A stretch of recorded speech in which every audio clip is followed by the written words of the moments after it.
හරි පුතේ අපි එහෙනම් පේපර් එක සාකච්ඡා කරගෙන යන්න පටන් ගනිමු. පේපර් එක සාකච්ඡා කරගෙන යන්න පටන් ගනිමු. එතකොට ඔයාලට අපි අද සාකච්ඡා කරන්නේ සබරගමු පළාත් අධ්‍යාපන දෙපාර්තමේන්තුව පළමු වාර පරීක්ෂණයට අදාළ පේපර් එක සබරගමු පළාත් පළවෙනි වාර පරීක්ෂණ පේපර් එක. මේ පේපර් එකේ ප්‍රශ්න ඔක්කොටම පිළිතුරු ලියන්න කියලා තමයි පුතේ උපදෙස් විදියට අපිට දීලා තියෙන්නේ. උපදෙස් විදියට අපිට දීලා තියෙනවා ප්‍රශ්න සියල්ලටම පිළිතුරු සපයන්න කියලා. එතකොට මේ ප්‍රශ්න සියල්ලටම පිළිතුරු සපයන්න කියලා දීලා තියෙන මේ ප්‍රශ්න පත්‍රයේ ප්‍රශ්න සියල්ලටම පිළිතුරු සපයන්න කියලා දීලා තියෙනවා පුතේ මේ ප්‍රශ්න පත්‍රයේ. ඒ වගේම මේක අපි පළවෙනි ප්‍රශ්නේ බලනවා. ක්ෂුද්‍ර ජීවීන් පිළිබඳ සත්‍ය ප්‍රකාශයක් වන්නේ. ආයෙනම් මේකෙන් අහනවා අපි ක්ෂුද්‍ර ජීවීන් සම්බන්ධ ප්‍රකාශ කිහිපයක් තමයි පුතේ මෙතන දීලා තියෙන්නේ. අන්නේ ක්ෂුද්‍ර ජීවීන් සම්බන්ධ සත්‍ය ප්‍රකාශය කුමක්ද කියන එක තමයි අහන්නේ. ක්ෂුද්‍ර ජීවීන් පිළිබඳ සත්‍ය ප්‍රකාශය. මෙහෙම තියෙනවා. බොහෝ ක්ෂුද්‍ර ජීවීන් ශාක හා සත්වයින්ට හිතකර නොවේ. අපි දන්නවා ක්ෂුද්‍ර ජීවීන් ගත්තට පස්සේ ඔවුන්ගේ හිතකර බලපෑමුත් තියෙනවා පුතේ අහිතකර බලපෑමුත් තියෙනවා. ක්ෂුද්‍ර ජීවීන්ගේ හිතකර සහ අහිතකර විදියට බලපෑම් ආකාර දෙකක් තියෙනවා. හිතකර සහ අහිතකර විදියට බලපෑම් ආකාර දෙකක් තියෙනවා. ඒකින්ද හිතකර සහ අහිතකර විදියට බලපෑම් ආකාර දෙකක්ම තියෙන නිසා මේක සත්‍යමය විදියට අපිට ගන්න බැහැ පළවෙනි ප්‍රකාශය. 2. ක්ෂුද්‍ර ජීවීන් ඉතා සෙමෙන් වර්ධනය වේ. හරි. ක්ෂුද්‍ර ජීවීන් ගත්තම පුතේ එයාලගේ වර්ධනය ඉතා වේගයෙන් සිද්ධ වෙන්න පුළුවන් වර්ධනයක් එයාලට තියෙනවා. ඒක නිසා අපිට කියන්න බෑ ක්ෂුද්‍ර ජීවීන්ගේ ඉතා සෙමෙන් වර්ධනය වේ කියන එක. තුන්වෙනි පිළිතුර විදියට තියෙනවා පුතේ පියවි ඇසට පැහැදිලිව නොපෙනේ. පියවි ඇසට පැහැදිලිව පේන්නේ නැහැ කියලා තියෙනවා. මෙන්න පියවි ඇසට පැහැදිලිව පේන්නේ නැතිවීම නැත්තම් පියවි ඇසට පේන්නේ නැතිවීම ක්ෂුද්‍ර ජීවීන් පිළිබඳ සත්‍යයි විදියට අපිට පේනවා. හැබැයි මෙතන තියෙන්නේ පුතේ පියවි ඇසට පැහැදිලිව නොපෙනේ. එතකොට පැහැදිලිව නොපෙනේ කියන එක අපිට මේක සත්‍යතාවයක් තියෙනවා. එතකොට අපිට 1 සහ 2 වැරදි විදියට ගන්න පුළුවන් 3 නිවැරදි විදියට ගන්න පුළුවන්. අපි බලමු 4. සීමා සහිත පරිසරයක විවෘත වේ. සීමාවක් නෑ පුතේ ඕනෑම පරිසරයක ක්ෂුද්‍ර ජීවීන්ට ජීවත් විය හැකියි. ඕනෑම පරිසරයක ක්ෂුද්‍ර ජීවීන්ට ජීවත් වෙන්න පුළුවන්. ඒක නිසා අපිට පළවෙනි ප්‍රශ්නයට පිළිතුර විදියට අංක 3 පිළිතුර ගන්න පුළුවන් පුතේ. එතකොට අපි ක්ෂුද්‍ර ජීවීන් ගත්තට පස්සේ ක්ෂුද්‍ර ජීවීන් කියනවා තනි සෛලයකින් හෝ සෛල කිහිපයකින් සෑදී ඇති තනිවගත් කල පියවි ඇසට නොපෙනෙන ජීවීන්. තනි සෛලයකින් හෝ සෛල කිහිපයකින් සෑදී ඇති තනිවගත් කල පියවි ඇසට නොපෙනෙන ජීවීන් ක්ෂුද්‍ර ජීවීන් ලෙස හැඳින්වේ. එතකොට ක්ෂුද්‍ර ජීවීන් ගත්තම මේ කට්ටිය ඕනම පරිසරයක ජීවත් වෙන්න පුළුවන්. අපි බැක්ටීරියා, දිලීර, වෛරස්, ඇල්ගී සහ ප්‍රොටෝසෝවා විදියට ක්ෂුද්‍ර ජීවී කාණ්ඩ 5ක් කතා කරලා තියෙනවා. ඊළඟට පුතේ අපි දෙවෙනි ප්‍රශ්නයට යනවා. දෙවෙනි ප්‍රශ්නය. 2. ඉලෙක්ට්‍රෝන අන්වීක්ෂීය ජීවී මෙන්ම අජීවී ලක්ෂණ පෙන්වන සෛලීය සංවිධානයක් නොමැති ජීවී කාණ්ඩය. අපිට මෙතන ඉලෙක්ට්‍රෝන අන්වීක්ෂීය කියලා ගත්ත ගමන්ම පුතේ අපි කතා කරපු ජීවී මේ ක්ෂුද්‍ර ජීවී කාණ්ඩ වලින් ඉලෙක්ට්‍රෝන අන්වීක්ෂයකින් දකින්න පුළුවන් වෙච්ච ජීවියා විදියට අපිට කියන්න පුළුවන් පුතේ කවුරු විදියටද ඉලෙක්ට්‍රෝන අන්වීක්ෂයකින් බලන්න පුළුවන් උනේ වෛරස් පමණයි. ඒ වගේම ජීවී ලක්ෂණ අතර ලක්ෂණ පෙන්වනවා. ඒකත් හරි. සෛල සංවිධානයක් තිබුණේ නැහැ. මේ කරුණු තුනම වෛරසයකට ගැලපෙනවා පුතේ. මේ කරුණු තුනම වෛරසයකට ගැලපෙනවා. අන්න මේ කරුණු තුනම වෛරසයකට ගැලපෙනවා නම් අපිට පිළිතුර විදියට ගන්න පුළුවන් පුතේ. අපිට පිළිතුර විදියට ගන්න පුළුවන් මොකක්ද? උත්තරය 3 වෛරස. හරි. ඊළඟට අපි යනවා පුතේ තුන්වෙනි ප්‍රශ්නය.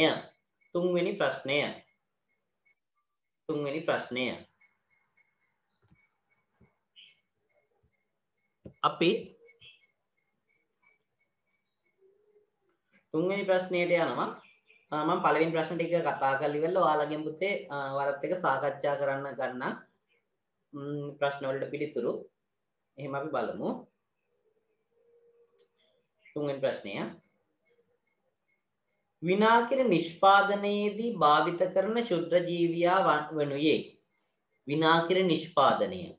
විනාකිර කියනවා පුතේ මොන අපි ශුද්ධ ජීවීන් යොදාගන්න විවිධ ආහාර ද්‍රව්‍ය නිෂ්පාදන ක්‍රියාවලියක් සඳහා අන්න ඒ විදිහට ආහාර ද්‍රව්‍ය නිෂ්පාදන ක්‍රියාවලිය සඳහා අන්න ඒ විදිහට ආහාර ද්‍රව්‍ය නිෂ්පාදන ක්‍රියාවලියක් වන අන්න ඒ විදිහට ආහාර ද්‍රව්‍ය නිෂ්පාදන ක්‍රියාවලියක් වන විනාකිරේ අපිට ආහාර කල් තබා ගැනීමේ ද්‍රව්‍යයක් විදිහට මේක පාවිච්චි වෙනවා පුතේ අර සමහර ආහාරවලදී.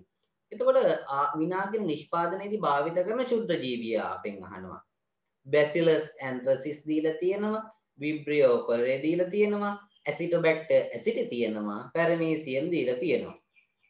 අපි මේ අය ගත්තාන් පස්සේ පුතේ බැසිලස් ඇන්ත්‍රසිස් කියලා කියනවා පුතේ ඇන්ත්‍රැක්ස් කියන රෝගකාරකය. ඒ වගේම මෙයා ජෛව රසායනික අවියක් විදියටත් පාවිච්චි කරන්න පුළුවන්. බැසිලස් ඇන්ත්‍රසිස් මෙතන යොදා ගන්න පුළුවන් පුතේ. බැසිලස් ඇන්ත්‍රසිස් කියන ජීවියා යොදා ගන්න පුළුවන් මොනවටද? බැසිලස් ඇන්ත්‍රසිස් යොදා ගන්න පුළුවන් විනාකිරි නිෂ්පාදනයේදී යොදා ගන්න බෑ. මෙතන යොදා ගන්න පුළුවන් වෙන්නේ ජෛව රසායනික අවියක් විදියට.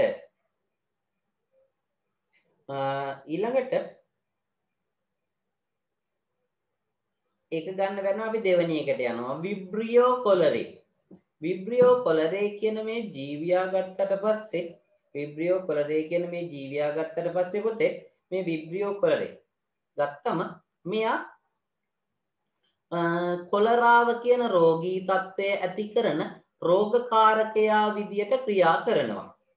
කොලරාව කියන රෝගී තත්ත්වය ඇති කරන රෝගකාරකයා විදියට ක්‍රියා කරනවා. කොලරාව කියන රෝගය ඇති කරන රෝගකාරකයා විදියට ක්‍රියාත්මක වෙන්නේ මෙන්න මේ විබ්‍රියෝ කොලරේ කියන කෙනා. ඊට පස්සේ පැරමීසියම් ඉන්නවා පුතේ, ඇසිටෝබැක්ටර් ඉන්නවා. අපි ඇසිටෝබැක්ටර් වලට ගියාම මෙන්න ඇසිටෝබැක්ටර් ඇසිටි. ඇසිටෝබැක්ටර් කියන එක්කෙනා පුතේ විනාකිර නිෂ්පාදනයේදී යොදා ගන්න ශුද්ධ ජීවියා විදියට අපිට ගන්න පුළුවන් ඇසිටෝබැක්ටර් ඇසිටි. එහෙනම් උත්තරය 2 අංක 2 ඇසිටෝබැක්ටර් ඇසිටි ගන්න පුළුවන්. අංක 4 වායුගෝලයේ වැඩිම ප්‍රතිශතයක් ඇති වායුව වන්නේ. අංක 4 වායුගෝලයේ වැඩිම ප්‍රතිශතයක් තියෙන වායුව. වායුගෝලයේ තියෙන සංයුතිය ගත්තට පස්සේ පුතේ ඒ සංයුතියෙන් 78%ක්ම ඒ සංයුතියෙන් 78%ක්ම අඩංගු වෙන්නේ මෙන්න මේ වායුව. ඒ වායුව තමයි පුතේ නයිට්‍රජන් කියන වායුව. නයිට්‍රජන් කියන වායුව. සාමාන්‍ය නයිට්‍රජන් 78%ක් පමණ තියෙනවා. ඒ වගේම ඊළඟට ඔක්සිජන් 121ක් පමණ. ඊළඟට තියෙන ආගන් කියන වායුව 101ක් පමණ. මේවා අඩු වැඩි වෙන්න පුළුවන් පුතේ. ඒ වගේම කාබන් ඩයොක්සයිඩ් තියෙන දශම ප්‍රමාණය 0.0.3.9ක වගේ ප්‍රමාණයක් තමයි කාබන් ඩයොක්සයිඩ් තියෙන්නේ. එතකොට අන්න ඒවත් ගත්තන් පස්සේ වැඩියෙන්ම තියෙන වායුව අපිට කියන්න පුළුවන් නයිට්‍රජන් වායුව කියලා. ඊට පස්සේ පුතේ අපි යනවා පස්වෙනි ප්‍රශ්නය. රයිසෝබියම් බැක්ටීරියා කොහෙද අහනවා තියෙන්නේ? රයිසෝබියම් කියන බැක්ටීරියාව ගත්තට පස්සේ පුතේ එයා ජීවත් වෙන්නේ මූල ගැටිතිවල. රයිසෝබියම් ජීවත් වෙන්නේ මූල ගැටිතිවල. අපිට ගැටලුවක් තියෙනවා මොන මූල ගැටිත්තේද ජීවත් වෙන්නේ කියන එක. රයිසෝබියම් ජීවත් වෙන්නේ මොන මූල ගැටිත්තේද කියන එක පිළිබඳව අපිට ප්‍රශ්නයක් තියෙනවා. එතකොට රයිසෝබියම් රනිල ශාකවල මූල ගැටිතිවල තමයි ජීවත් වෙන්නේ. එතකොට රනිල ශාකවල මූල ගැටිත්තේ රයිසෝබියම් ජීවත් වෙනවා නම් එහෙම පිළිතුරක් අපිට දීලා තියෙනවා. එතකොට ඒ පිළිතුර මොකක්ද කියන එක තමයි අපිට බලන්න වෙන්නේ. ඒ පිළිතුර තමයි පුතේ ඒ පිළිතුර තමයි ගන්න වෙන්නේ උත්තරය 2 කියන එක. මම ප්‍රශ්න 5ක් දැන් කරගෙන ගියානේ. ඊළඟට අපි 6 වෙනි ප්‍රශ්නයේ සිට ප්‍රශ්න 4ක් තියෙනවා.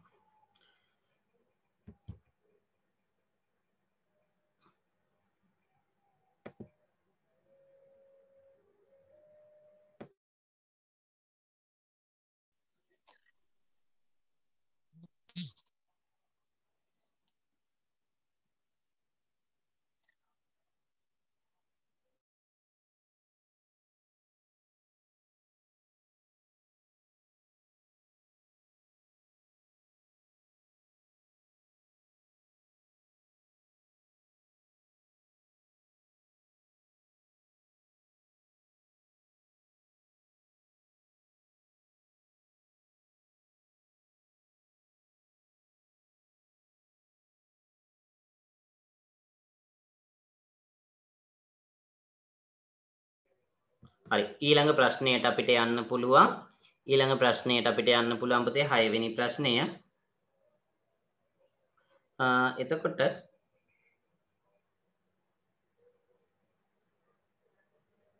ඒකෙදි අපි කියමු සෙම්ප්‍රතිශ්‍යා රෝගය ඇති කරන රෝගකාරකයා වන්නේ කවුද කියලා තමයි අපෙන් අහන්නේ. සෙම්ප්‍රතිශ්‍යා රෝගය ඇති කරන රෝගකාරකයා විදියට අපිට මෙතන දීලා තියෙනවා පුතේ රෝගකාරකයෝ කිහිප දෙනෙක්. ඒ රෝගකාරකයෝ කිහිප දෙනා අතරින් කවුද සෙම්ප්‍රතිශ්‍යා රෝගය ඇති කරන්නේ කියලා තමයි අපෙන් අහන්නේ. මෙතන ඉන්න අය අතරින් පුතේ මෙතන ඉන්න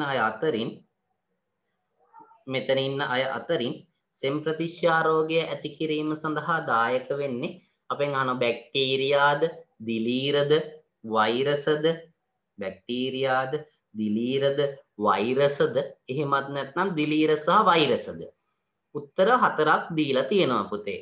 මෙන්න මේ ලබා දීපු උත්තර 4න් මෙන්න මේ දැනට ලබා දීලා තියෙන උත්තර 4න් තුන්වෙනි උත්තරේ නැත්නම් වෛරස කියන එක තමයි පුතේ සෙම්ප්‍රතිශ්‍යා රෝගකාරකයා විදියට ගන්න පුළුවන් වෙන්නේ. හරි. ඊළඟට අපි කතා කරනවා ඊළඟ ප්‍රශ්නයේ විදියට අපි කතා කරනවා පුතේ ආහාර නරක් වීමේදී දක්නට ලැබෙන භෞතික විපර්යාසයක් වන්නේ කියලා. ආහාර නරක් වීමේදී දක්නට ලැබෙන භෞතික විපර්යාසයක් වන්නේ. ආහාර නරක් වීමේදී විවිධ විපර්යාසයන් සිද්ධ වෙනවා. අන්න ඒ සිද්ධ වන විපර්යාසයන් අතරින් භෞතික විපර්යාස අපිට ප්‍රධාන වර්ග දෙකකට වර්ග කරන්න පුළුවන්. විපර්යාස අපිට ප්‍රධාන වර්ග දෙකකට වර්ග කරන්න පුළුවන් භෞතික විපර්යාස සහ රසායනික විපර්යාස විදියට. එතකොට ලිපිඩමය ආහාර මුඩු වීම, කාබෝහයිඩ්‍රේට් ආහාර පැසීම සහ ප්‍රෝටීන ආහාර මෙතන ප්‍රතිස්ථාපනය කළ තියෙන පූති භවනය කියන එක තමයි ඔයාලා ඉගෙනගෙන තියෙන්නේ. අන්න ඒ ක්‍රියාවලිය පූති භවනය කියන ක්‍රියාවලිය ගත්තම ඔන්න ඔය දේවල් තමයි රසායනික විපර්යාස විදියට ගන්න පුළුවන්. රසායනික විපර්යාස විදියට මේ දේවල් අපිට ගන්න පුළුවන්. එතකොට මෙතන තියෙනවා පුතේ තව ආහාරය මෘදු වීම භෞතික ස්වරූපයේ සිදුවන වෙනස් වීම. ආහාරයක් මෘදු වීම කියලා ගන්න පුළුවන් අපිට ආහාරයක භෞතික ස්වරූපයේ සිදුවන වෙනස් වීම. ආහාරයක් මෘදු වීම කියලා ගත්තා ආහාරයක භෞතික ස්වරූපයේ සිදුවන වෙනස් වීම. එතකොට මේ භෞතික ස්වරූපයේ සිදුවන වෙනස් වීම ගත්තට පස්සේ පුතේ ඒකින්ද ඒක භෞතික විපර්යාසයක් විදියට අපිට ගන්න පුළුවන්. භෞතික විපර්යාසයක් විදියට අපිට ගන්න පුළුවන්. ඊළඟ ප්‍රශ්නේ ඒතර උත්තරය 3. 8 වෙනි ප්‍රශ්නයට අපි නැවත යනවා. 8. නැවත කියන්නේ ඊළඟට අපි යනවා 8 වෙනි ප්‍රශ්නයට. 8 වෙනි ප්‍රශ්නය. ඉහත රූපයෙන් පෙන්වා ඇති දෘෂ්ටි දෝෂය ගැන අහලා තියෙන්නේ. ඔතනදී වෙලා තියෙන්නේ ළඟ ඉඳලා එන වස්තුන් වල ප්‍රතිබිම්බය හරි හැටි නොපෙනෙන නිසා ළඟ ඉඳලා එන වස්තුන් වල එන ප්‍රතිබිම්බ හරි හැටි නොපෙනෙන නිසා තමයි කණ්ණාඩියක් දාලා තියෙන්නේ. දැන් ළඟ ඉඳලා එනේවා පේන්නේ නැත්නම් දුර පේනවා. දුර පේනවා. දුර පේනවා. දුර පෙනුනට දුර පේනව ළඟ පේන්නේ නැහැ. ඒතකොට දුර දෘෂ්ටිකත්වයක් තියෙනවා. ඒ දුර දෘෂ්ටිකත්වය කියන රෝගී තත්වයට පිළියමක් විදියට තමයි දුර දෘෂ්ටිකත්වය කියන රෝගී තත්වයට පිළියමක් විදියට තමයි පුතේ මේක අරගෙන තියෙන්නේ. දුර දෘෂ්ටිකත්වය කියන රෝගී තත්වය තමයි ඇහි තිබිලා තියෙන දුර පේනවා ළඟ පේන්නේ නැහැ. ඒකට දුර දෘෂ්ටිකත්වයට පිළියමක් විදියට උත්තලමාවකයේදු දුර දෘෂ්ටිකත්වයට පිළියමක් විදියට උත්තලමාවකයේදු උපැස් පැලඳලා තියෙනවා. එතකොට ඒක අපි කියනවා දුර දෘෂ්ටිකත්වයට පිළියමක් විදියට තමයි මේ ක්‍රියාවලිය කරලා තියෙන්නේ. දුර දෘෂ්ටිකත්වයට පිළියමක් විදියට. හරි. ඊළඟට තියෙනවා පුතේ ඊළඟට තියෙනවා ද්විනේත්‍රික දෘෂ්ටිය දක්වන සත්වයක වන්නේ. හරි. සාමාන්‍ය ද්විනේත්‍රික දෘෂ්ටිය සහ ත්‍රිමාන දෘෂ්ටිය විදියට දෘෂ්ටියේ ප්‍රධාන ආකාර දෙකක් තියෙනවා. ද්විනේත්‍රික දෘෂ්ටිය සහ ත්‍රිමාන දෘෂ්ටිය විදියට දෘෂ්ටියේ ප්‍රධාන ආකාර දෙකක් තියෙනවා පුතේ. ද්විනේත්‍රික දෘෂ්ටියයි ත්‍රිමාන දෘෂ්ටියයි විදියට දෘෂ්ටියේ ප්‍රධාන ආකාර දෙකක් තියෙනවා. එතකොට අන්න ඒ ආකාර දෙක ගත්තට පස්සේ අන්න ඒ අවස්ථා දෙක ගත්තට පස්සේ ඒ අවස්ථා දෙක අපිට තියෙන්නේ එතකොට ඇස් දෙකෙන්ම එකම ප්‍රදේශයක් වැඩිපුර බලා ගන්න තියෙන හැකියාවකට අපිට කියන්න පුළුවන් ද්විනේත්‍රික දෘෂ්ටියක් කියලා. අන්න ඒ ද්විනේත්‍රික දෘෂ්ටිය නිසා ලැබෙනවා පුතේ ඒ ද්විනේත්‍රික දෘෂ්ටිය නිසා අපිට ලැබෙනවා ත්‍රිමාන දෘෂ්ටිය. ඒ ද්විනේත්‍රික දෘෂ්ටිය නිසා අපිට ලැබෙනවා ත්‍රිමාන දෘෂ්ටිය. ඒ ද්විනේත්‍රික දෘෂ්ටිය නිසා අපිට ලැබෙනවා ත්‍රිමාන දෘෂ්ටිය කියලා දෙයක්. අන්න ඒ ත්‍රිමාන දෘෂ්ටිය ද්විනේත්‍රික දෘෂ්ටියේ ප්‍රතිඵලයක්. මෙතනින් S2කින්ම එකම ප්‍රදේශය බලා ගැනීම සාමාන්‍යයෙන් හැකියාවක් වැඩි සත්‍යය විදියට අපිට ගන්න වෙන්නේ පුතේ.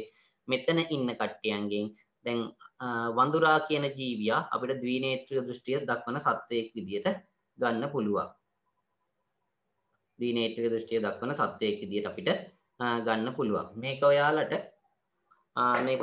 ඔයාලගේ ඇස සහ කන කියන පාඩම ගත්තට පස්සේ අන්න ඒ ඇස සහ කන කියන පාඩමේ ඇස ගැන අවසාන කොටස් ටිකේ දැන් තියෙනවා පුතේ ද්විනේත්‍රික දෘෂ්ටිය සහ ත්‍රිමාන දෘෂ්ටිය. ඒකෙන් ඔයාලට මේක නැවතත් බලා ගන්න පුළුවන්. ඊට පස්සේ තියෙනවා පුතේ 10 වෙනි ප්‍රශ්නය. ඇසෙහි දෘෂ්ටි විතානය මතට යම් ප්‍රතිබිම්බයක් නාභිගත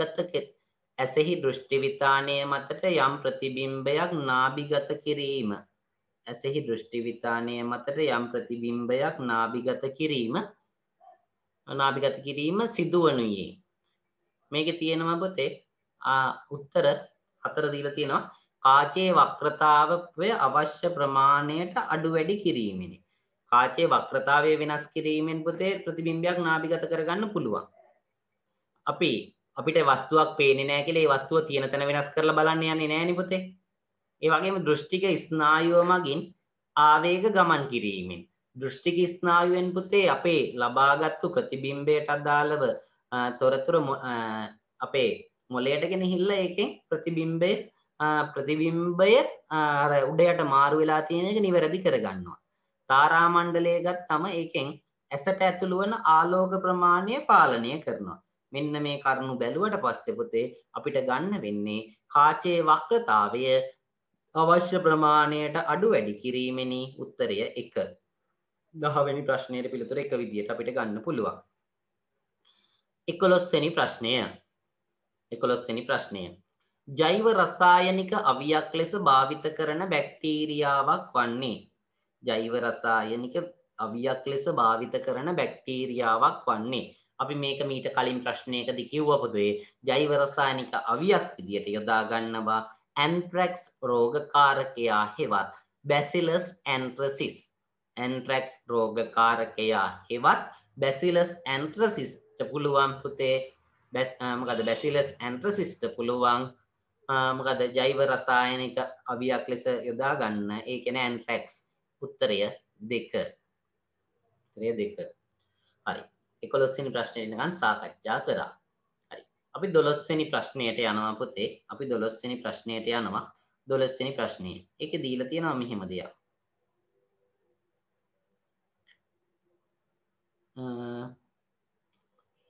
එක්තරා මූලද්‍රව්‍යයක පරමාණුක ක්‍රමාංකය 26කි. එහි ස්කන්ධ ක්‍රමාංකය 56ක් නම් නියුට්‍රෝන හා ප්‍රෝටෝන ගණන පිළිවෙලින්. හරි.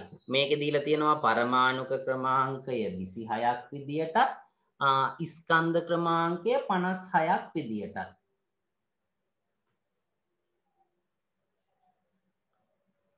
අපි මේක මම හදලා පෙන්නන්නම්. පුතාලා දැන් බෝඩ් එක බලා ගන්න. අපිට දීලා තියෙනවා මූලද්‍රව්‍යයක් ගත්තම අපි මේ මූලද්‍රව්‍ය මම දන්නේ නැහැනේ. මම හිතනවා මේ මූලද්‍රව්‍ය x කියලා මම හිතන්නම්කෝ.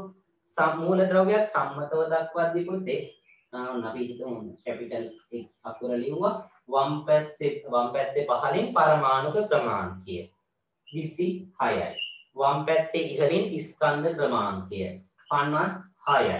මේ යටින් තියෙනවා පුතේ පරමාණුක ක්‍රමාංකය. යටින් තියෙනවා පරමාණුක ක්‍රමාංකය. පරමාණුක ක්‍රමාංකය. ඒ වගේම උඩින් තියෙනවා පුතේ ස්කන්ධ ක්‍රමාංකය. උඩින් තියෙනවා ස්කන්ධ ක්‍රමාංකය. ඒතර පරමාණුක ක්‍රමාංකයයි ස්කන්ධ ක්‍රමාංකයයි දීලා තියෙනවා.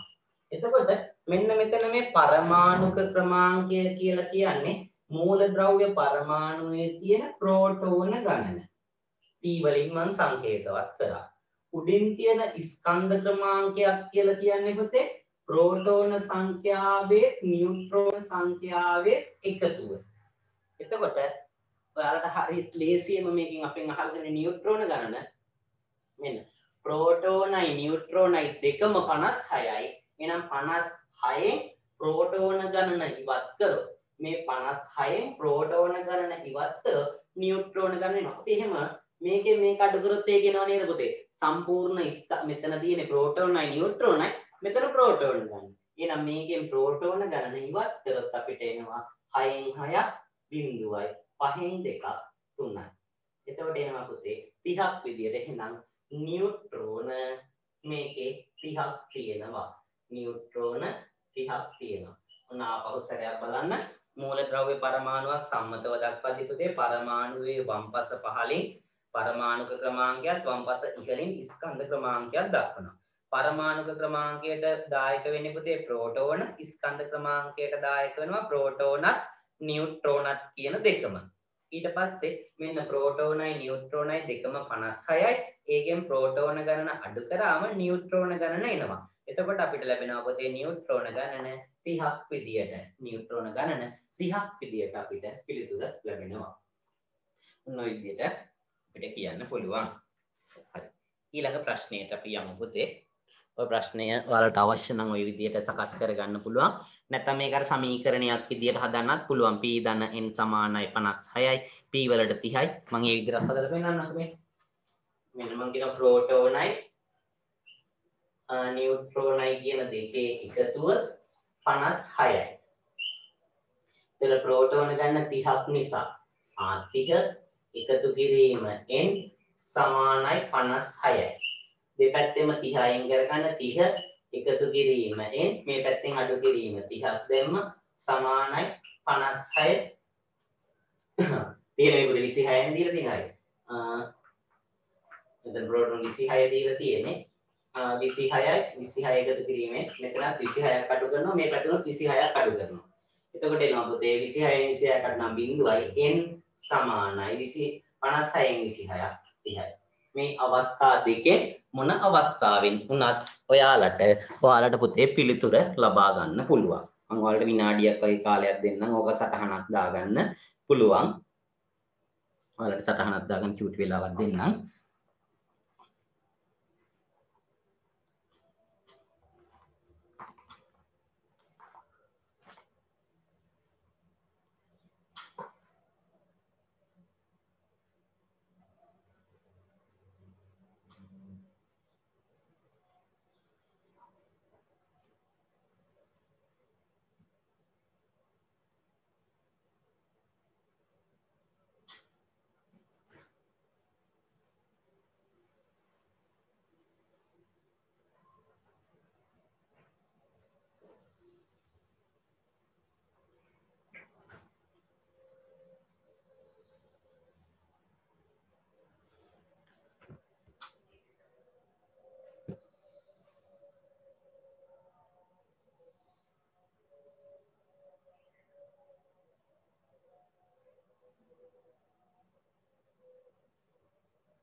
හරි පුතේ අපි ඊළඟ ප්‍රශ්නයට යමු.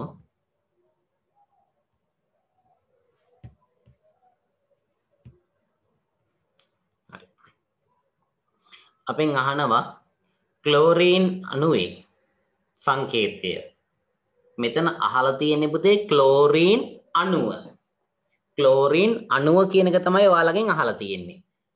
හදිස්සියවත් chlorine පරමාණුව ඇහුවනම් C capital C L. Chlorine අණුව හැදෙන්නේ පුතේ පරමාණු දෙකක් එකට එකතු වෙලා. එහෙනම් ක්ලෝරීන් අණුව ඉස්සෙල්ලේ උත්තරය පුතේ නියුට්‍රෝන ගණන විතරක් නෙවෙයි නියුට්‍රෝන හා ප්‍රෝටෝන ගණන. එහෙනම් නියුට්‍රෝන ගණන 30යි ප්‍රෝටෝන ගණන 26යි. එතකොට 30 සහ 26 තියෙනවා. දෙවෙනි පිළිතුර තමයි 12 වෙනි එකට.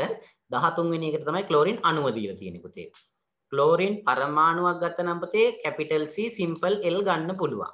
හැබැයි ක්ලෝරින් අණුවක් නිසා කැපිටල් C සිම්පල් L ඒ වගේ දෙකක් තියෙන හින්දා 2 Cl2 විදියට අපිට ගන්න පුළුවන්. Cl2 විදියට ගන්න පුළුවන්.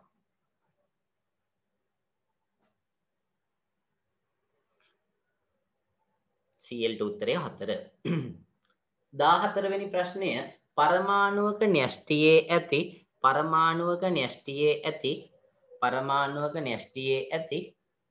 උපපරමාණුක අංශුන් වනුයේ පරමාණුවක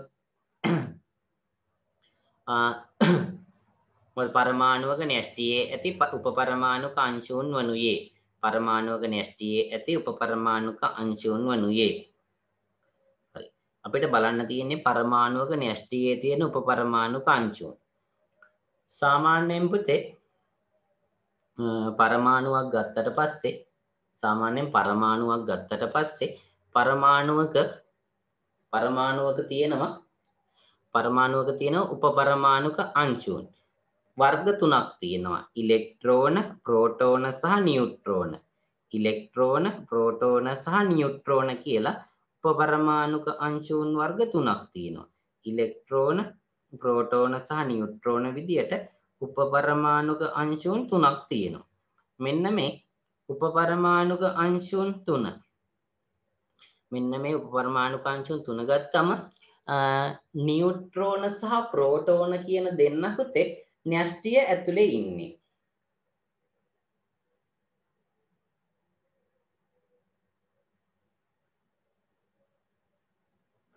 හැබැයි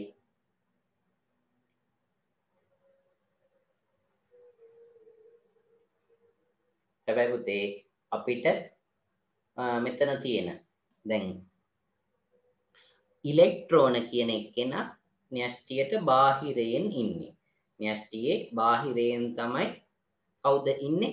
න්‍යෂ්ටියට පරිබාහිරව තමයි ඉලෙක්ට්‍රෝන ඉන්නේ. අපේ න්‍යෂ්ටියේ තියෙන ඒවා ප්‍රෝටෝන සහ නියුට්‍රෝන විදියට ගන්න පුළුවන්. උත්තරය 4.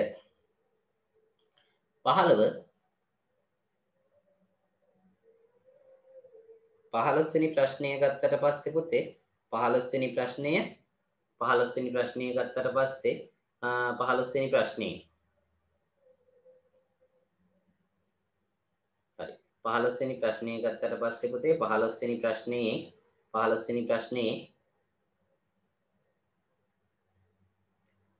අපිට කියන්න පුළුවන් මෙහෙම දෙයක් තියෙනවා. එතනෝල්.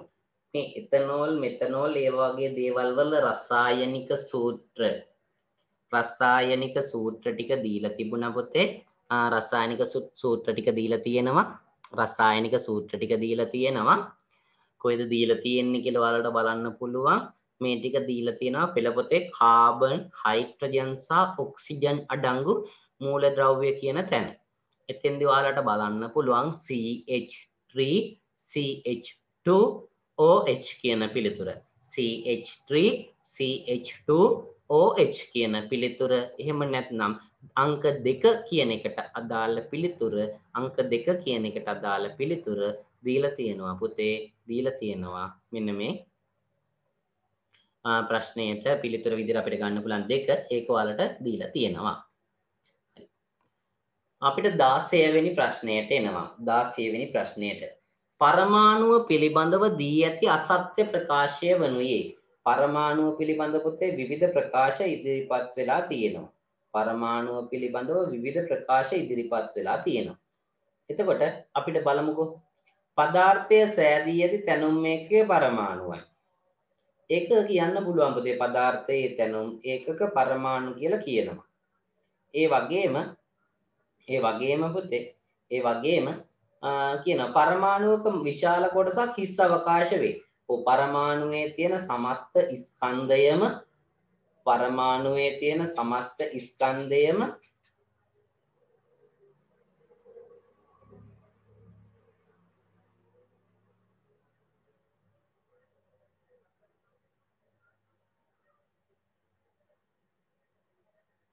මේ පරමාණුවේ තියෙන සමස්ත ස්කන්ධයම ගත්තම ඒකේ කුඩා කොටසකට ඒක රාශී වෙලා තියෙන්නේ. කුඩා කොටසකට ඒක රාශී වෙලා තියෙන්නේ. පරමාණුවේ තියෙන සමස්ත ස්කන්ධයම කුඩා කොටසකට ඒක රාශී වෙලා තියෙනවා. එතකොට කුඩා කොටසකට ඒක රාශී වුණාට පස්සේ විශාල හිස් අවකාශයක් තියෙනවා. පරමාණුවක විශාල හිස් අවකාශයක් තියෙනවා. මම පාඩම උගන්වද්දි කිව්වා හරියට ෆුට්බෝල් පිට්ටනියක් මැද්දේ කඩල ඇටයක් තියුවම වගේ ඉතා කුඩා ප්‍රමාණයක්. ෆුට්බෝල් පිට්ටනියක් මැද්දේ කඩල ඇටයක් තියුවම වගේ ඉතා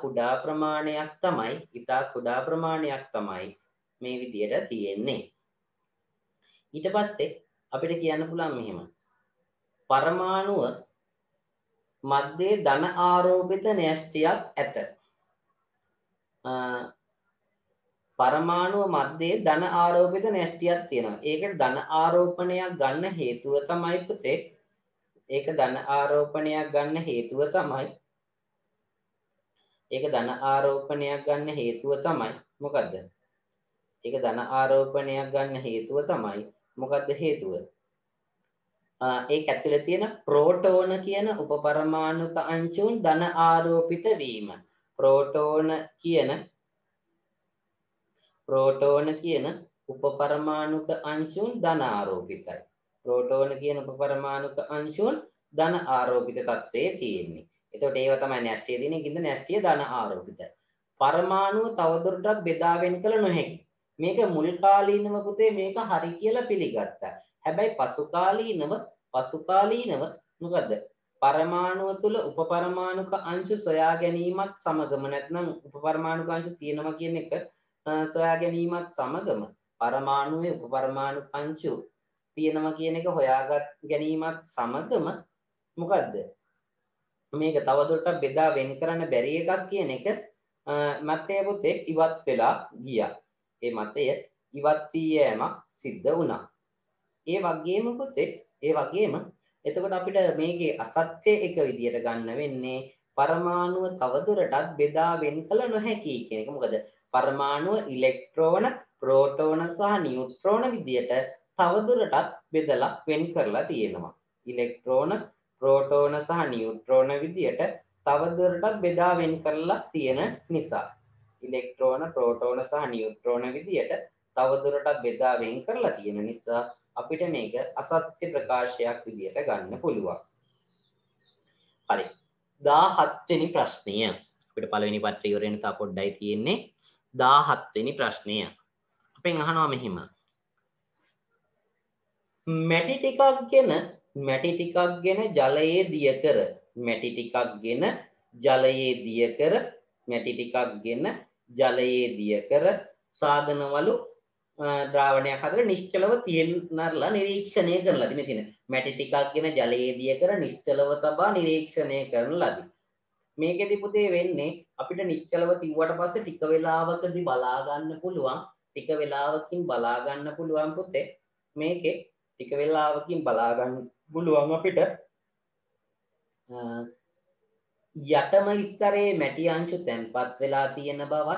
යටම ස්තරයේ මැටි අංශු තැන්පත් වෙලා තියෙන බවකුත් ඒ වගේම පුතේ ඉහළට යන්න මේ වර්ණේ අඩු වෙන පැහැය දුඹුරු වර්ණය එන්න ඉහළට අඩු වෙන බව දකින්න පුළුවන්. ඒ කියන්නේ තැනින් තැනට වර්ණය විනිවිද පෙනීම කියන දේවල් තැනින් තැනට වර්ණය විනිවිද පෙනීම කියන දේවල් සමාන වෙන්නේ නැහැ පුතේ. තැනින් තැනට වර්ණය විනිවිද පෙනීම ආදිය සමාන වෙන්නේ නැහැ.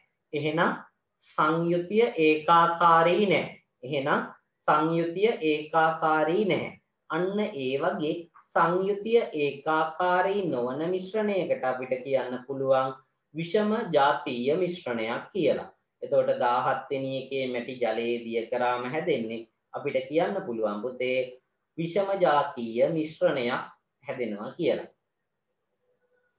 අපෙන් අහනවා 18 වෙනි ප්‍රශ්නය. නිශ්චිත ගුණධර්ම සංඝටක එකක් පමණක් අඩංගු. ඒ කියන්නේ සංසුද්ධ දෙයක් කියන්නේ මොකක්ද කියලා අහන්නේ.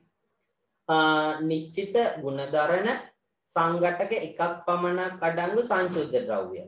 සංසුද්ධ ද්‍රව්‍යයක් විදියට පුතේ අපිට ඕනම ලෝහයක් ගන්න හැකියාවක් නැහැ. මෙතන ලෝහ දිනවා. ඕනෑම ලෝහයක් ගන්න බෑ. හේතුව සමහර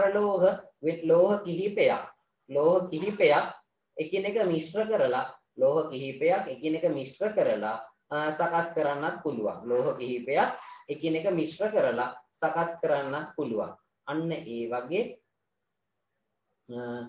ලෝහ කිහිපයක් මිශ්‍ර කරලා නැත්නම් දෙකක් විතර මිශ්‍ර කරලා සකස් කරන්න පුළුවන්. ඒවට අපි කියනවා පුතේ මිශ්‍ර ලෝහ කියලා. අපි ඒ වගේ ඒවට කියනවා මිශ්‍ර ලෝහ කියලා. එතකොට මෙතන අන්න ඒ වගේ ඒවා කිහිපයකුත් තියෙනවා. අන්න ඒ වගේ මිශ්‍ර ලෝහ කිහිපයකුත් මෙතන දක්නට ලැබෙනවා පුතේ.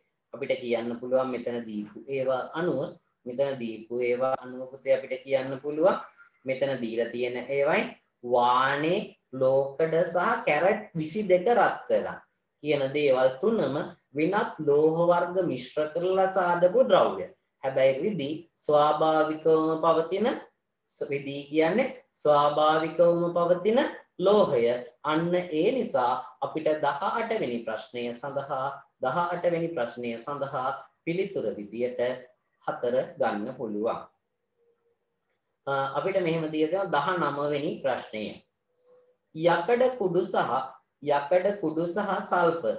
යකඩ කුඩු සහ සල්ෆර් කියන ද්‍රව්‍ය තියෙනවා.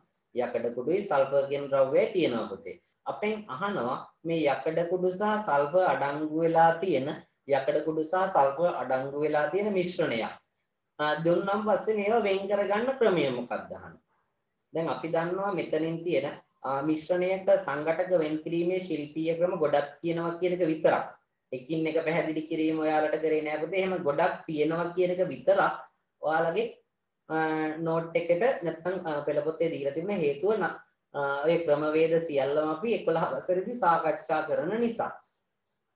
එතකොට ඔය විදියට දැන් අපි කතා කරන මිශ්‍රණවල සංඝටක වෙන් කිරීමේ ශිල්පීය ක්‍රම ගත්තම ඒ ශිල්පීය ක්‍රම මගින් කොහොමද මේ විදියට වෙන් කර ගැනීමක් කරන්න යකඩයි සල්ෆර් කියන එක ගැටලුවක් වෙන්න පුළුවන්. ඔයාලට ලේසියෙන්ම බලමු උත්තරේ භාගික ආසවණය.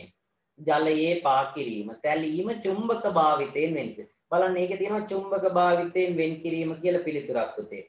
චුම්බකයක් පාවිච්චි කරලා අපිට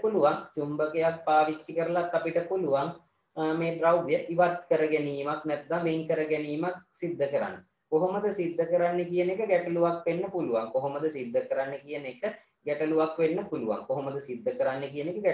දැන් අපි චුම්බකයක් තියලා බැලුවොත්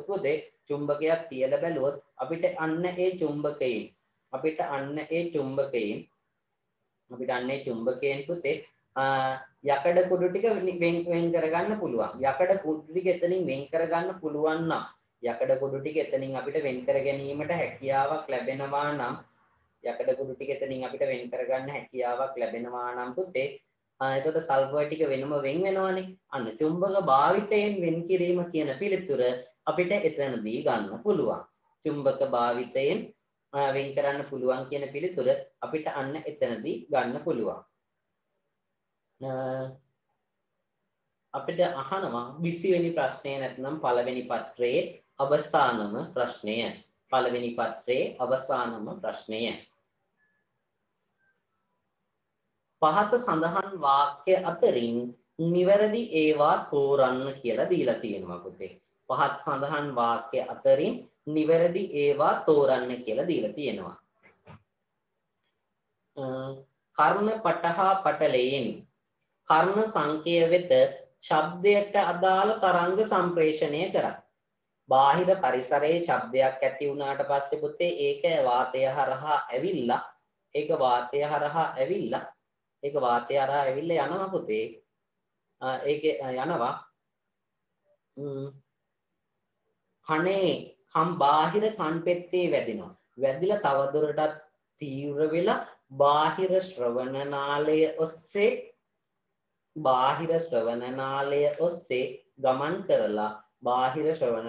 ඔස්සේ ගමන් කරනවා පුතේ. ගිහිල්ලා කර්ණ පටහ පටලයට යනවා.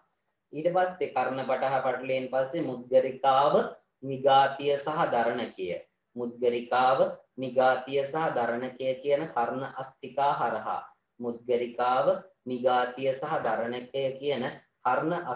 සඳහා මේ හරහා පුතේ මේ කම්පණය ගමන් කරලා මොකද කර්ණ සංකය කොටසට සම්ප්‍රේෂණය වීමක් සිද්ධ වෙනවා. ඒ වගේම පුතේ එතකොට ඒ ප්‍රකාශය නිවැරදි විදිහට ගන්න පුළුවන්. 2 කන් පෙත්ත කාටිලේජමය ව්‍යුහයකි. ඒක කියන්නත් පුළුවන් පුතේ කන් පෙත්ත හැදිලා තියෙන්නේ කාටිලේජ වලින්. කන් පෙත්ත නිර්මාණය වෙලා තියෙන්නේ කාටිලේජ වලින්. ඒක නිවැරදි විදිහට අපිට ගන්න පුළුවන්. ඒ වගේම පුතේ ඊළඟ කොටස අපිට දීලා තියෙනවා. මොකද්ද? ඊට පස්සේ අපිට තියෙනවා මෙහෙම තියෙනවා. ග්ලූකෝමාව නම් රෝගයේදී දියවැඩියා රෝගීන්ගේ කන් ඇසීම දුර්වල වේ. ග්ලූකෝමාව කියලා කියන්නේ පුතේ කන් අපි කතා කරන්නේ ග්ලූකෝමාව කන් ඇසීම සම්බන්ධයෙන් නෙමෙයි. නේ? අපේ කන් ඇසීම සම්බන්ධයෙන් නෙමෙයි අපි මේක කතා කරන්නේ. ඒක නිසා පුතේ මේක අපිට මොකද්ද? A සහ B විතරයි නිවැරදි විදියට ගන්න වෙන්නේ. උත්තරය 1. උත්තරය පළවෙනි පිළිතුර විදියට ගන්න පුළුවන්.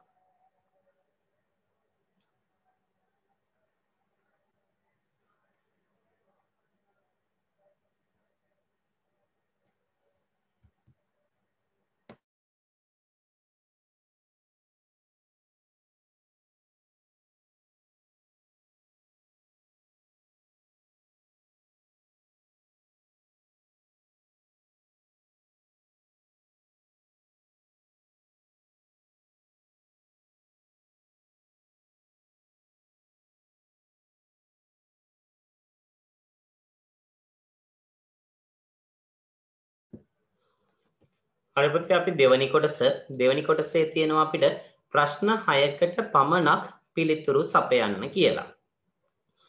ප්‍රශ්න 6කට පමණක් පිළිතුරු සපයන්න. හැබැයි අපි ඉතින් එහෙම කිව්වට අපි සාකච්ඡා කරද්දී නම් ඔක්කොම සාකච්ඡා කරනවානේ පුතේ. ඔයාලට තෝරලා කරන්න පුළුවන්. අපිට දීලා තියෙනවා පහත සඳහන් A කොටසට ගැලපෙන නිවැරදි පිළිතුර B කොටසින් තෝරා යා කරන්න කියලා. එතකොට මේකේ තියෙනවා ඒකසෛලික අන්වීක්ෂීය පක්ෂම මගින් සංචරණය කරන ජීවියා. එතකොට මෙතන පුතේ ඒ වගේ ඒකසෛලික අන්වීක්ෂීය පක්ෂම තියෙන අයට ශුද්ධ ජීවීන්ගේ එක කාණ්ඩයකට අපි එක කාණ්ඩයකට පොදු වෙච්ච ලක්ෂණයක්. පක්ෂම, කශිකා, ව්‍යාජපාද වගේ සංචරණ ව්‍යුහ තියෙනවා.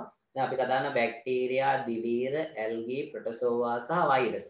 මෙන්න මේ අයගෙන් ප්‍රොටෝසෝවා කියන කාණ්ඩයට අයත් අයගේ තමයි පුතේ සංචරණය කිරීමේ උපාංග දක්නට ලැබෙන්නේ. ඒ වගේ එක්කෙනයි මෙතන ඉන්නේ පුතේ පැරමීසියම්. ඊට පස්සේ B කොටස තියෙනවා දිලීර විනාශ කිරීමට හැකි ප්‍රතිජීවකයකි. අපි කතා කරනවා පුතේ බැක්ටීරියා විනාශ කිරීමට සහ දිලීර විනාශ කිරීමට තියෙන ප්‍රතිජීවකයක් කියලා කියනවා එක් ශුද්ධ ජීවියෙකුගේ දේහය තුල නිපද වෙලා වෙනත් ශුද්ධ ජීවියෙකුගේ වෙනත් ශුද්ධ ජීවියෙකු විනාශ කිරීමට හෝ ඔවුන්ගේ ගහණය අඩු කරන්න පාවිච්චි වෙන රසායනික ද්‍රව්‍ය ප්‍රතිජීවකයක් විදිහට අපිට ගන්න පුළුවන්. මේ ප්‍රතිජීවක ගත්තම මෙතන තියෙනවා පුතේ දැන් ඊළඟට තියෙනවා ගෝල්ඩ්. එහෙම නැත්නම් රත්රන් වලට නැත්නම් අවුරම් කියන එක තමයි ගෝල්ඩ් කියලා තියෙන්නේ. හයිඩ්‍රජන් හා ක්ලෝරින් කියන්නේ මූලද්‍රව්‍ය. පැරමීසියම් අපි විස්තරයකට උත්තරේ ගත්තා. ජෝන් ඩෝල්ටන් කියන පුද්ගලයෙක් අර්නස් රදර්ෆර්ඩ් එහෙම එහෙනම් ග්‍රිසියෝපුල්වීන් තමයි ප්‍රතිජීවකය මෙතන ලබා දීලා තියෙන්නේ. ලතින් භාෂාවෙන් අවුරම් ලෙස හඳුන්වනුයේ. හරි.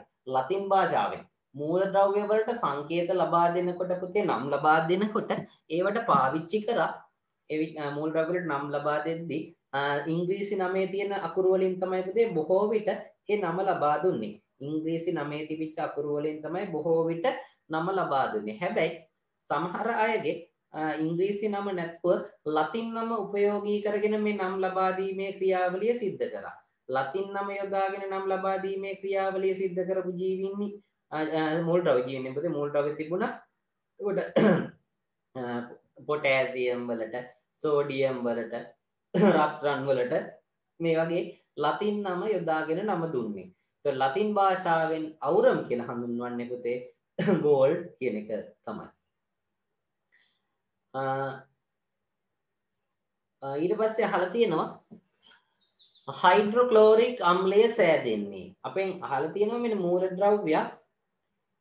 මූලද්‍රව්‍යයක් හැදෙන්නේ කොහොමද කියන එක සම්බන්ධයෙන් තමයි මෙතෙන්දී අහලා තියෙන්නේ. මූලද්‍රව්‍යයක් මගින් සංයෝගයක් හැදෙන්නේ කොහොමද කියන එක තමයි දැන් මෙතනින් අහන්නේ. හයිඩ්‍රොක්ලෝරික් අම්ලය කියලා කියන්නේ හයිඩ්‍රජන් සහ ක්ලෝරින් කියන වායු මේ මූලද්‍රව්‍ය පොතේ සාමාන්‍ය දෙනවා. හැබැයි මේ වායයේ තියෙන හයිඩ්‍රජන් සහ ක්ලෝරින් කියන පරමාණු එකට එකතු වීමෙන් සෑදෙන හයිඩ්‍රජන් සහ ක්ලෝරින් කියන පරමාණු එකට එකතු වීමෙන් සෑදෙන ද්‍රව්‍යයක් විදියට අපිට හයිඩ්‍රොක්ලෝරික් අම්ලය ගැන කතා කරන්න පුළුවන්. ඒ වගේ පුතේ මූලද්‍රව්‍ය එකතු වෙලා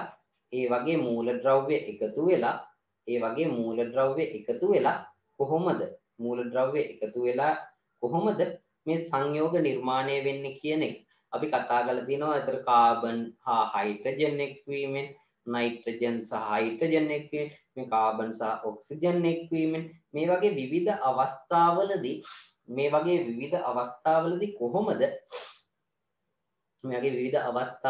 කොහොමද මේ විදියට ප්‍රතිබිම්බ මෙතන අපි ඊළඟට කතා කරපු මෙන්න මේ අණු හැදෙන්නේ කොහොමද කියන එක අපි කතා කරලා තියෙනවා. ඒකත් එක්කම පුතේ ඊට පස්සේ අපිට තියෙනවා ඊළඟ කොටස පරමාණු පිළිබඳ මූලික අදහස් පළ කළේ. පරමාණුව පිළිබඳ අදහස් පළ කිරීම ගත්තම පුතේ පරමාණුව පිළිබඳ අදහස් පළ කිරීම ගත්තට පස්සේ පරමාණුව පිළිබඳව අදහස් පළ කරලා තියෙනවා විවිධ අය. මෙතන ජෝන් ඩෝල්ටන් සහ අර්නස් රදර්ෆර්ඩ් පුද්ගලයන් දෙදෙනා තමයි දැන් අපිට ඉතුරු වෙලා තියෙන්නේ. මේ ජෝන් ඩෝල්ටන් සහ අර්නස් රදර්ෆර්ඩ් කියන දෙන්නම ගත්තම මේ දෙන්නම මේ පරමාණු පිළිබඳ අදහස් ඉදිරිපත් කරලා තියෙනවා. හැබැයි අපිට මෙතෙන්දී අහන්නේ කවුද මූලික අදහසක් ඉදිරිපත් කළේ නැත්නම් පළ කළේ කියලා.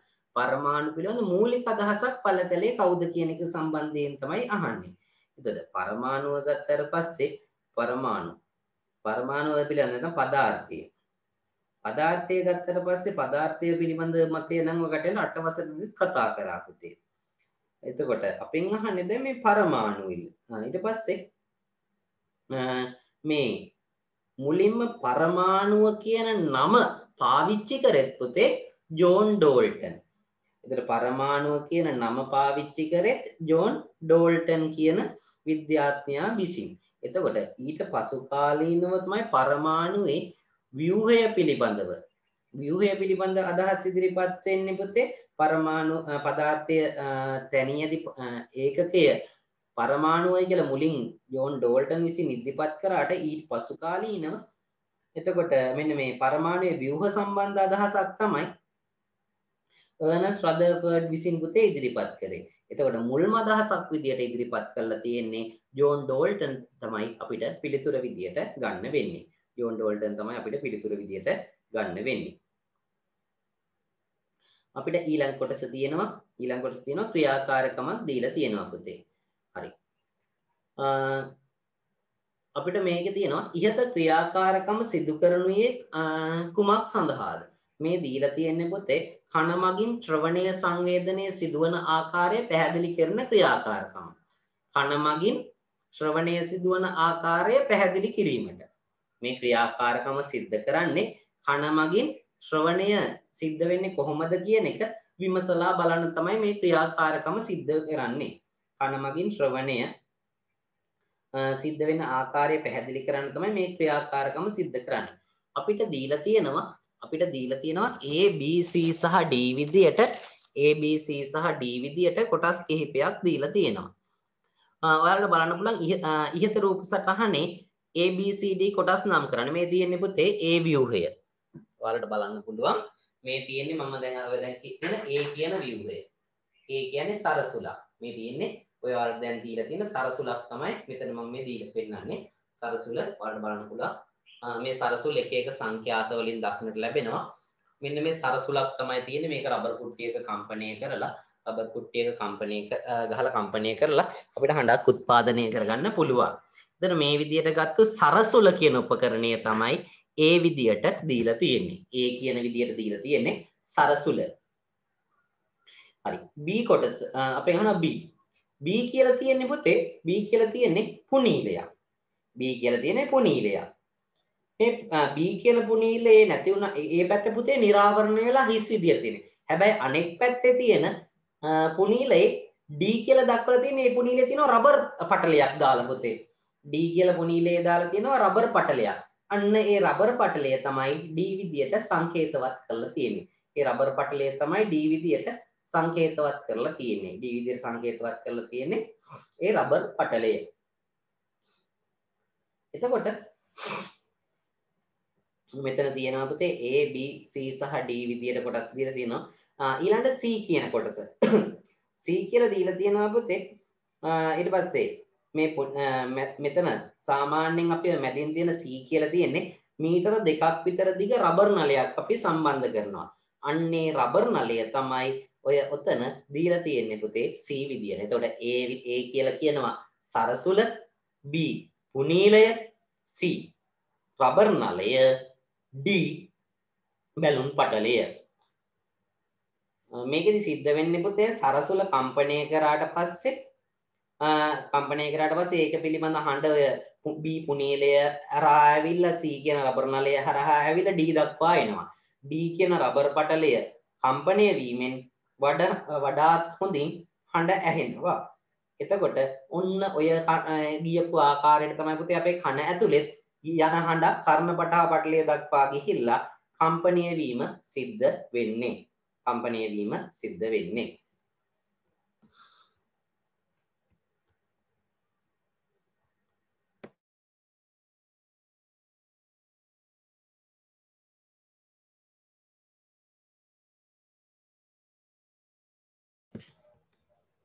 හරි ඉස්සෙල්ලා කතා කරපු එකේ පුතේ තියෙනවා ඒ නම් උපකරණයේ කම්පණය කළ විට සිදුවන දේ සරසුල කම්පණය කරාට පස්සේ මම කලිනුත් කිව්වා සරසුල කම්පණය කරාට පස්සේ ඒකෙන් ඇතිවන ධ්වනිය අර පුනීලය හරහා ගමන් කරලා රබර් නලය ඔස්සේ ගමන් කරලා සාමාන්‍ය අවස්ථාවට වඩා හොඳින් ඇහෙනවා රබර් පටලය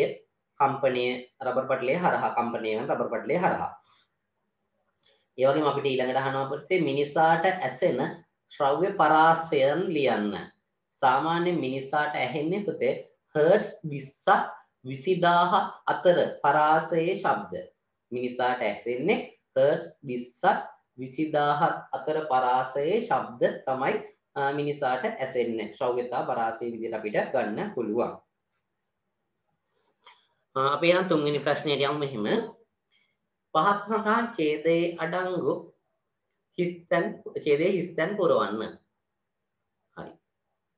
මූලද්‍රව්‍ය පරමාණුවක ප්‍රෝටෝන හා හිස්තැනක් වල එකතුව හිස්තැනක් වේ. පුතේ එකතුවක් විදියට ගන්න අපි ස්කන්ධ ක්‍රමාංකයක්. මෙතන තියෙනවා මූලද්‍රව්‍යයේ ප්‍රෝටෝනයි නියුට්‍රෝනයි කියන දෙකේ එකතුව තමයි ස්කන්ධ ක්‍රමාංකය වෙන්නේ. එහෙනම් මූලද්‍රව්‍යක ප්‍රෝටෝන හා කියලා පළවෙනි එකට ගන්නවා. ප්‍රෝටෝන හා නියුට්‍රෝන පළවෙනි හිස්තැන නියුට්‍රෝන වල එකතුව අපිට කියන්න පුළුවන් පුතේ ස්කන්ධ ක්‍රමාංකය වේ කියලා. ස්කන්ධ ක්‍රමාංකය වේ කියලා. න්‍යෂ්ටියේ ඇති හිස්තැන ගණන උදාසීන පරමාණුවක වටේ ඇති හිස්තැනක් ගන්නට සමානයි. න්‍යෂ්ටියේ තියෙනවා පුතේ එක්ක නියුට්‍රෝන වෙන්න ඕන, එහෙමත් නැත්නම් ප්‍රෝටෝන වෙන්න ඕන. සාමාන්‍යයෙන් පරමාණුවක වටේ තියෙන්නේ ඉලෙක්ට්‍රෝන. ඉලෙක්ට්‍රෝන ගණනට උදාසීන එකක නම් ඉලෙක්ට්‍රෝන ගණනට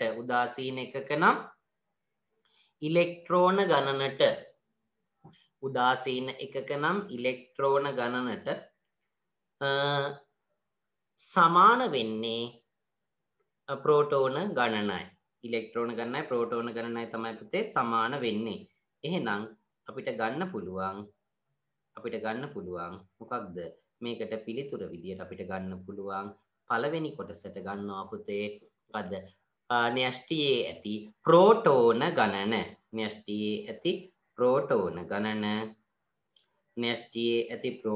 ගණන.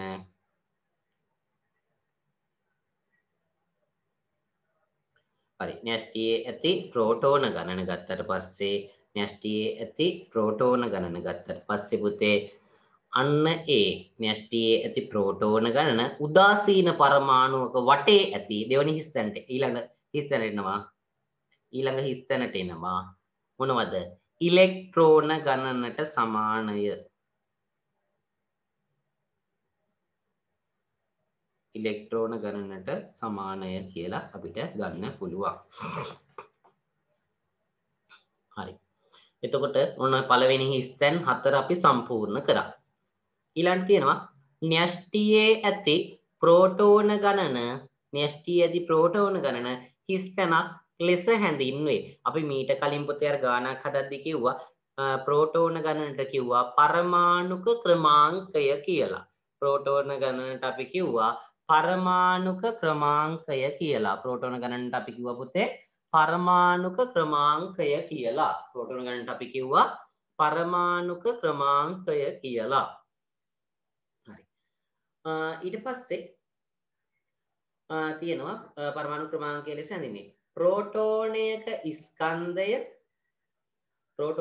ස්කන්ධය සහ පුතේ ආසන්න වශයෙන් සමානයි නියුට්‍රෝනයක ස්කන්ධය. එහෙනම් ප්‍රෝටෝනයක ස්කන්ධය නියුට්‍රෝනයක ඒකක ස්කන්ධයට සමානය. හරි. ප්‍රෝටෝනයක ස්කන්ධයයි නියුට්‍රෝනයක ස්කන්ධයයි ආසන්න වශයෙන් සමානයි කියලා අපි ගන්නවා. හරි. එහෙනම් ඒකට ගත්තා හිස්තැනට ගත්ත පුතේ නියුට්‍රෝනයක සමාන. හිස්තැනක් ඊළඟට තියෙනවා හිස්තැනක් ඒකක ස්කන්ධය ප්‍රෝටෝනයක ස්කන්ධයෙන් 1840න් එකක්. අපි බලන්න ඕන ප්‍රෝටෝනයේ ස්කන්ධයෙන් 1840න් එකක් වෙන්නේ මොකද්ද? ප්‍රෝටෝනයක ස්කන්ධයෙන් 1840න් එකක් වෙන්නේ මොකක්ද?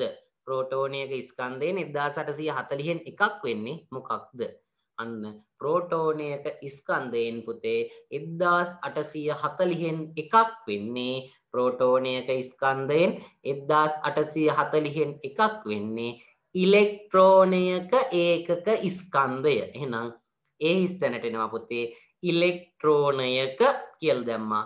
ඒකක ස්කන්ධය ප්‍රෝටෝනයක ස්කන්ධයෙන් 1840න් එකක් කියලා දෙනවා. එතන ඒ හිස්තැනට ඉලෙක්ට්‍රෝනයක කියලා ගන්න පුළුවන්.